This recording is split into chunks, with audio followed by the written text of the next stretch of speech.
Direction cosines and direction ratios. Exercise 3 for class 12, page 727, question number 21, serial number 580. দিক অনুপাতের সাহায্যে প্রমাণ করো যে 4, 2, 6, 5, 3, 1, 12, 4, 5 এবং 9, 11, -2 বিন্দুগুলো একটি আয়তক্ষেত্রের শীর্ষবিন্দু।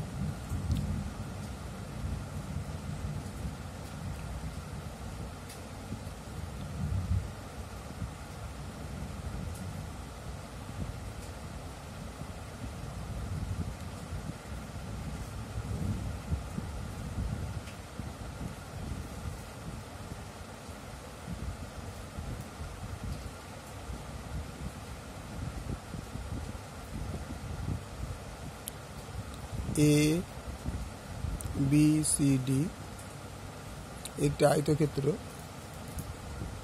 A পয়েন্ট হচ্ছে 4, 2, -6, B পয়েন্ট হচ্ছে 5, -3, 1, C পয়েন্ট হচ্ছে 11,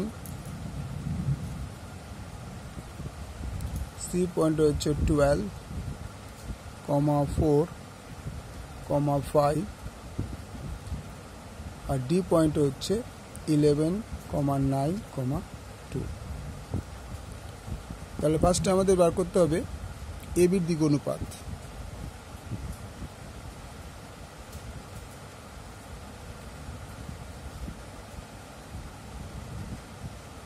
AB এর দূরত্ব ইকুয়াল টু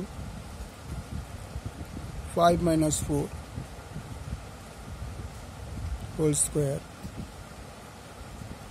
প্লাস -3 -2 তার হোল স্কোয়ার প্লাস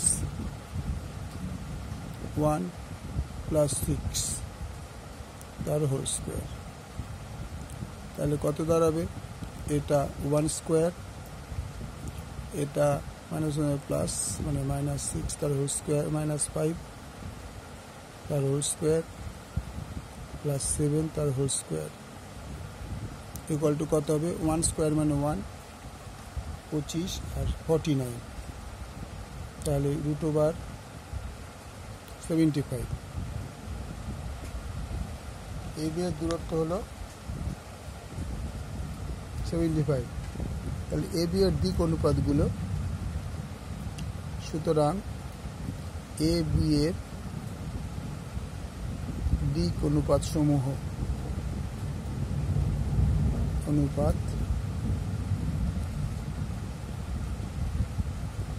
1 - 5, 7। এবার আমরা আসবো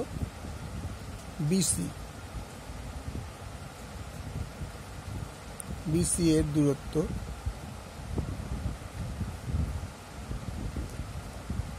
ইকুয়াল টু √,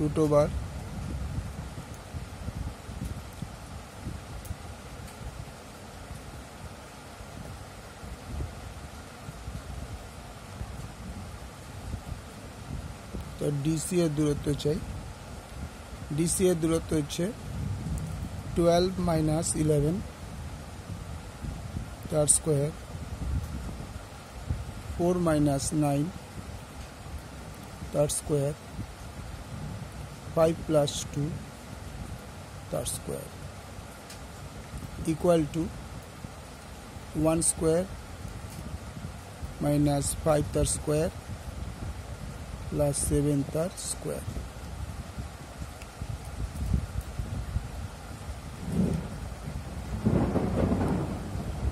তাহলে 1 + 25 + 49 ইকুয়াল টু 75। তার মানে একটা জিনিস আমরা দেখতে পাচ্ছি, BC আর এটা হয়ে গেলে এরপর হচ্ছে চলে আসবো DC। তাহলে DC এর দিক অনুপাতগুলো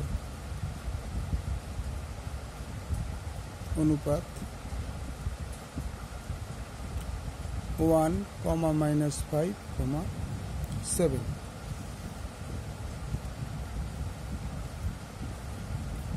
বিসি এর দূরত্ব, এটা কিন্তু ডিসি, এটা ডিসি, আর বিসি এর দূরত্ব ইকুয়াল টু 12 - 5 তার স্কোয়ার, 4 + 3 তার স্কোয়ার, 5 - 1 তার স্কোয়ার। আলটিমেটাম কী দাঁড়ালো? 12 থেকে 5 গেলে 7 স্কোয়ার, 7 স্কোয়ার, 4 স্কোয়ার, তাহলে 114। 49, 49, 49, 49, তার মানে 98, 98 আর 16, 114। এবার এডি এর দূরত্ব, এডি এর দূরত্ব ইকুয়াল টু, এডি বলতে এই দুটো ডিস্টেন্স, সেম জিনিস,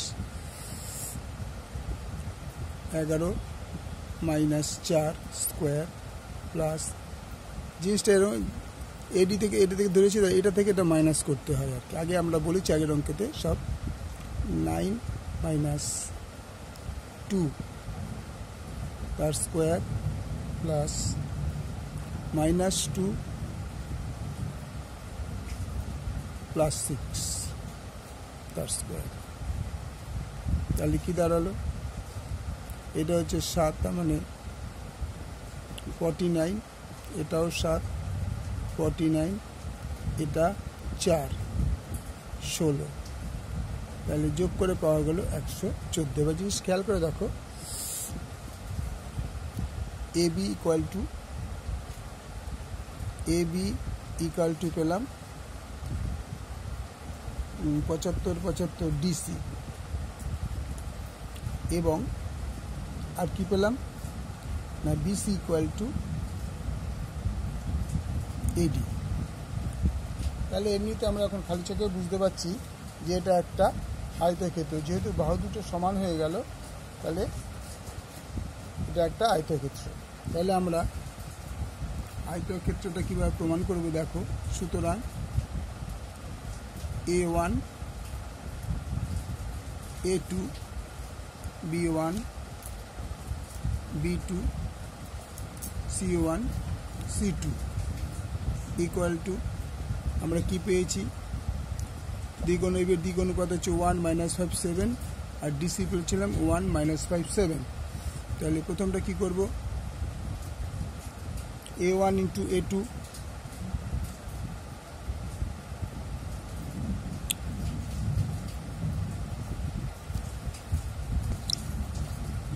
দেখো এখানে একটা মিসপ্লেসড হয়েছিল, বিসি এর আমরা দিক অনুপাতটা দেখিনি,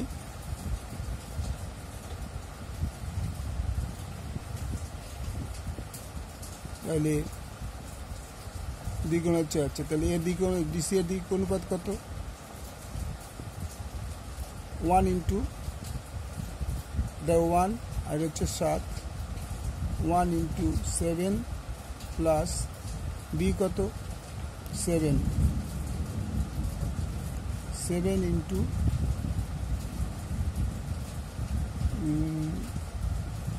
-5 প্লাস 4 × 7, 7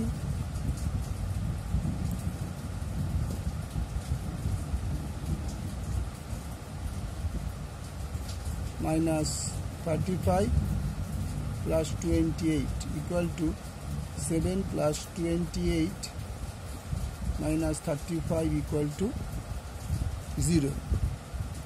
সুতরাং এবি লম্ব বিসি, এই সূত্রটা লম্বের সূত্র, এই যে সূত্রটা হচ্ছে লম্বের সূত্র, লম্ব হওয়ার সূত্র, লম্ব হওয়ার সূত্র এটা। তাহলে কি দাঁড়ালো, এবি লম্ব বিসি আগে পেয়েছি AB equal to DC, AB equal to DC এবং বিসি ইকুয়াল টু এডি পেয়েছি। সুতরাং এ বি সি ডি একটি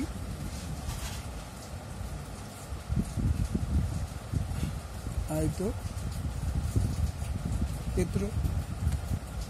ওকে, পুরো অঙ্কটা দেখে নাও একবার।